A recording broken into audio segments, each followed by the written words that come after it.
I signed the divorce papers that morning, feeling the finality of it all wash over me. My ex-husband sat opposite me, his face as expressionless as the gray walls around us. I couldn't help but remember the man he used to be, the smiles that once warmed my heart now replaced with cold indifference. As I handed over the papers, our hands brushed briefly, and I was struck by the absence of warmth, the clinical detachment that had become our norm. The room was austere, fitting perhaps for the occasion. The sterile smell of the courthouse filled my nostrils, a stark contrast to the scent of our old home, a mixture of baking bread and fresh-cut flowers. I turned to the window, watching the city hustle beneath us, unfazed by our private catastrophe. The sight brought a strange sense of comfort, a reminder that life went on. "Are you happy now?" His question echoed in the silence, layered with bitterness. I looked at him, searching for the right words. "I am free," I said at last. He flinched, and for a moment, I saw a flicker of regret in his eyes. We were both prisoners of our own making, I realized. Him, trapped in a life he didn't want, and me, bound by the love I felt for a man who no longer existed. I moved to a small town in the countryside, leaving the hustle and bustle of city life behind. The quiet was unnerving at first, but soon, I found solace in the simplicity of my new surroundings. Here, I was anonymous, free to start anew. I found work at a quaint café down the street, where I spent my days serving hot coffee and fresh pastries to locals and tourists alike. The café was warm and inviting, the smell of freshly ground coffee always lingering in the air. The rustic decor, coupled with the soft hum of conversations, brought a sense of comfort and familiarity. I was content here, a feeling I hadn't felt in years. One afternoon, a man walked in. He was a tall, ruggedly handsome man, with warm eyes and a gentle smile. He ordered a coffee, his voice low and soothing, like the murmur of the sea. As our eyes met, I felt a strange pull, a connection I couldn't explain.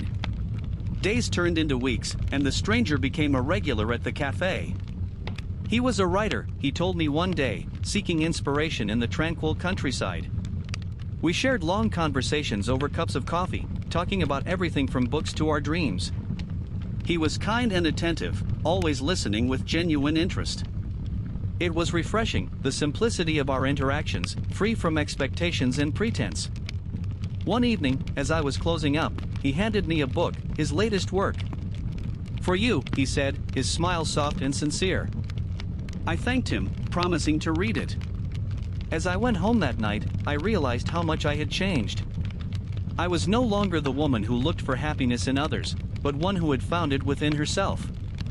His words echoed in my head as I turned the pages. Each word was a testament to his talent, his ability to paint vivid images with simple sentences.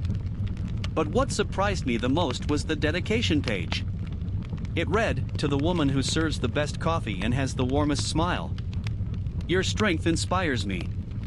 His words touched a place deep within me, stirring emotions I thought were long forgotten. I felt a strange concoction of joy and fear, the prospect of new beginnings both exciting and terrifying. But as I looked out at the night sky, the stars twinkling like distant dreams, I knew I was ready to accept whatever life had in store for me. I woke the next morning to the comforting scent of freshly brewed coffee wafting through the apartment, seducing my senses awake before I even opened my eyes. Languidly stretching, I threw off the covers and padded towards the irresistible aroma. There, in my tiny kitchen, was Ethan, a man who had entered my life as a mere coworker but was slowly becoming something more. He was standing by the stove, humming softly to himself, completely at ease in my personal space. "Ethan?" I asked, my voice still heavy with sleep. He turned around, a warm smile gracing his face when his eyes found mine. "Good morning," he greeted, his voice sounding like a sweet serenade. "I hope you don't mind. I found some coffee beans in your pantry." The sight of him there, in my kitchen, felt strangely familiar, as if we shared hundreds of mornings just like this one. I was drawn to him, to his kindness, his warmth, and the way he effortlessly fit into the most intimate corners of my life. "Mind?"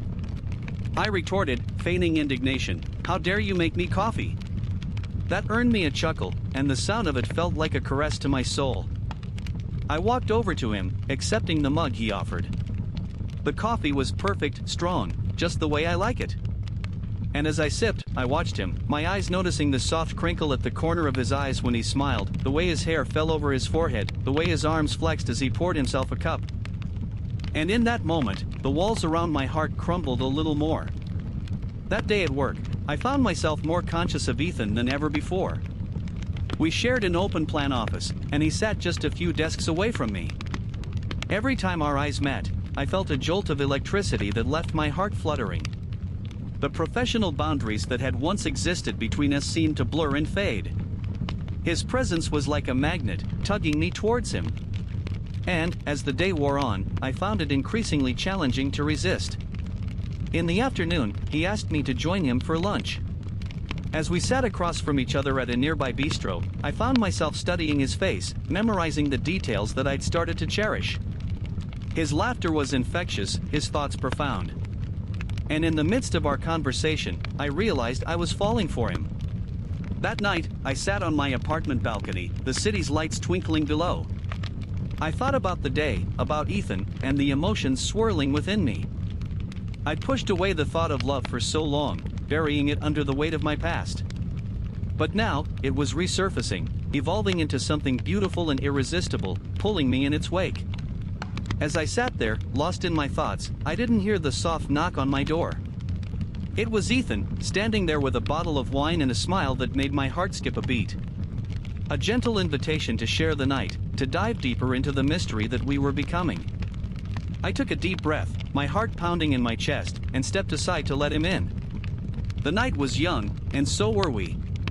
There was no need to rush, no need to define what was happening between us. For now, I just wanted to bask in the warmth of his company, to let the slow burn of our budding romance envelop me. As I closed the door behind him, I knew this was another step towards a new beginning, a step towards a love that promised to heal my broken heart. And I was ready to let Ethan in, ready to let love in. I stood quietly for a moment, still feeling the warmth of Ethan's fingers on mine from our nearly touching hands on the doorknob. The space around me was suddenly vacant, save for the lingering scent of his cologne. I breathed it in deeply, closing my eyes as I allowed my senses to absorb every last remnant of him. I could still hear the soft echo of his laughter, a sound that stirred my insides more than I was willing to admit. The silence of my apartment felt louder than ever. I sunk into my couch, my mind replaying the evening over and over. The way his eyes sparkled when he laughed at my anecdotes, the comforting sound of his voice as we shared stories of our past, and his gentle demeanor that made me feel so at ease, so safe. I was starting to understand that perhaps healing didn't have to mean forgetting. As I sat there, memories of my marriage blurred into the background. The pain, the arguments, the loneliness, they were all still there, but Ethan's presence had thrown a comforting blanket over the hurt. I was aware of it, but it didn't sting as much. I was starting to see that I was more than my past, more than the woman who failed in her marriage. I was me, flawed and scarred, yet deserving of love and happiness. The slow rhythm of rain against my apartment windows the next morning stirred me awake. I stretched lazily, feeling an unusual sense of peace despite the gloomy weather. I wandered into the kitchen to make some coffee, the bitter aroma filling the space and mingling with the petrichor wafting from outside. As I sipped the hot drink, I found myself getting lost in the raindrops trailing down the glass. My thoughts drifted to Ethan. His kindness, his warmth, his authenticity. It was as if he'd stepped right out from the pages of a book I'd always hoped to read but never found. I yearned to know more about him, to understand what it was that made him who he was. I realized I was smiling, a genuine smile that reached my eyes. It felt foreign, yet comforting. Ethan had managed to ignite a spark in me that I thought had died long ago. I felt a pull towards him, a pull that was both frightening and exciting. I knew then, as I stared at his unread text from last night, that I was ready to explore this attraction, this undeniable chemistry that lingered between us. A week had passed since our dinner, and I found myself waiting for him outside the quaint little coffee shop where we'd decided to meet. The crisp autumn air brushed against my face, carrying with it the scent of fallen leaves and brewing coffee. I felt a nervous excitement bubble up inside me as I spotted his tall figure approaching. As he drew closer, I realized how much I'd missed him. A wave of contentment washed over me as our eyes met. His warm smile made my heart skip a beat, and for a moment, I forgot all about the chaos that was my life. It was just him and me, and in that moment, that was all that mattered. In Ethan, I found a confidant, a companion, and perhaps, in time, someone who could make me believe in love again. As we walked into the coffee shop together, I couldn't help but feel hopeful. With him, I didn't have to pretend, didn't have to hide. I was just me, and somehow, that seemed enough. I understood then that this was our journey, a journey of healing, of rediscovering love, of starting anew. As I looked at Ethan, his hand gently brushing against mine, I realized that I was ready for the road ahead, wherever it may lead. I looked at Ethan, his hand brushing against mine, and I felt a shiver run up my spine. His eyes were the color of fresh espresso, rich and warm, but there was an underlying current of sadness that mirrored my own. We were survivors, he, of a broken heart, and me, of a broken marriage. Our scars ran deep, but I realized it was these very scars that made us who we were. He offered a tentative smile, the corners of his mouth curling slightly. I returned the gesture, my heart hammering in my chest. This was a new chapter in my life. A chapter one had never envisioned, but one I was ready to embrace. The days turned into weeks and the weeks into months. Life had a way of moving forward, whether we were ready or not. Ethan and I had become constants in each other's lives, two damaged souls finding solace in each other. As the autumn leaves fell from the trees, so did my walls, one by one. One evening, as the sun set and painted the sky in hues of pink and orange, Ethan took me to the place where we first met, the park. The bench where we'd shared our stories, our tears, our laughter, still stood, a silent witness to our journey. I felt his fingers tighten around mine as he said, "I've something to tell you." His voice was barely above a whisper, but the urgency in his tone was palpable. I could see the battle in his eyes, the struggle to put his feelings into words. I sat silently, a knot tightening in my stomach. He let out a shaky breath, his gaze never leaving mine.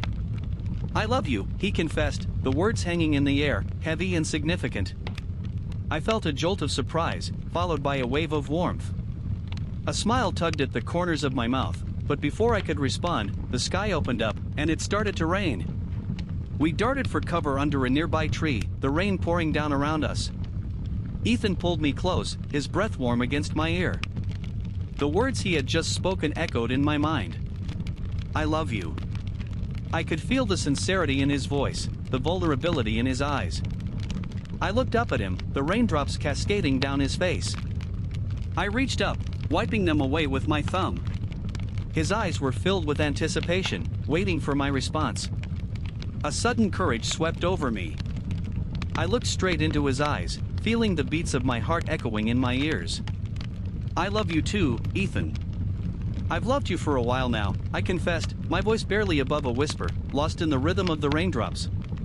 His eyes lit up, and he pulled me closer. As his lips met mine, I felt a sense of rightness, of belonging. The rain poured down harder, but we stood there, lost in our world, oblivious to everything else. This was my journey, a journey of healing, of rediscovering love, of starting anew. As I stood there, Ethan's arms wrapped around me, I realized I was ready for the road ahead, wherever it might lead me. I leaned into Ethan, the words "I love you" still ringing in my ears, my heart pounding in my chest. The rain drummed on the leaves overhead, the rhythm syncing with the racing pulses within me. I looked up at him, his eyes filled with raw honesty. He was drenched, yet radiant under the moonlight. I found myself back at the old coffee shop next morning, the one where I had first bumped into Ethan, quite literally. I was seated on my regular spot, looking out of the window, watching the busy New York streets. The smell of freshly ground coffee mixed with the scent of wet pavement, creating a sweet, comforting aroma. The chatter of people, the clinking of cups, the hiss of the espresso machine, all the familiar sounds, yet my mind was somewhere else, lost in Ethan's words.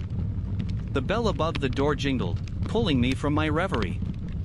I turned, half expecting to see him standing there, but it was just another customer. I sighed, stirring my coffee absent-mindedly, my mind a whirlpool of thoughts. It was then that I realized Ethan wasn't just someone I had grown fond of, he was someone I was in love with. But with my past relationship, the pain and mistrust still fresh, I was afraid. Afraid of getting hurt again. Afraid of losing myself. The bell jingled again, and this time, it was Ethan. Our eyes met, my heart warmed. I watched as he made his way towards me, his hands tucked into the pockets of his coat, his eyes never leaving mine. I could feel the heat rising on my cheeks as he sat across from me. "I've been looking for you," he began, his voice soft. He reached for my hand, his touch sending a jolt of electricity through me. I looked into his eyes, they were warm, full of concern. "I know you're scared," he said, "I am too. But I believe we can face our fears together." There we were, walking down the same street where it all started, hand in hand under the moonlight. The sounds of the city had faded into a gentle hum. The aroma of the food from the nearby restaurants filled the air, mingling with the fresh breeze. I turned towards him, his hand warm in mine. I looked into his eyes, the moonlight dancing in them. "Ethan," I began, "I am afraid. But I'm willing to take that risk. I'm willing to face my fears. Because I love you too." His eyes lit up, his grip tightening around my hand. He pulled me closer, his other hand resting at the small of my back. I closed my eyes, leaning into him. His lips were on mine, soft and warm, a kiss that spoke of promise and love. I wrapped my arms around him, the whole world fading away. It was just him and I, two souls intertwined under the moonlit sky. "I love you," he whispered against my lips, his words echoing my own thoughts, my own feelings. His hands were warm, comforting against my back, his heartbeat syncing with mine. I smiled, pressing my forehead against his. The fear, the uncertainty, they were still there, but so was love. Love that was stronger, love that was willing to take risks, love that was us. And in that moment, I knew that no matter what, I'd always choose this, I'd always choose us. I watched the sun rise from my apartment window, the city coming alive beneath. The smell of fresh coffee filled the room, mingling with the crisp morning air. A new day, a fresh start. Ethan was still asleep, curled up on my couch. His chest rose and fell rhythmically, a sight that warmed my heart. I was still scared, but I was happy. Happy to have found love again, happy to have found Ethan. I turned back to the window, watching as the city woke up. The hustle and bustle, the sounds, the smells, the sights, everything was the same, yet it was different. Because now, I had someone to share it with, someone to share me with. And in that moment, I knew, I was ready to face whatever tomorrow held, ready to face it with him. With Ethan. I turned to look at him again, his peaceful face bringing a soft smile to my lips. I walked over to him, watching him sleep for a moment before gently shaking him awake. His eyes flickered open, a sleepy smile appearing on his face as he saw me. I reached down, pulling him into a soft kiss, my heart fluttering as he responded. And so, the day began, filled with newfound love and promise. As I looked at him, I knew, this was just the beginning of our story. And I was ready to write it with him, every chapter, every line, every word.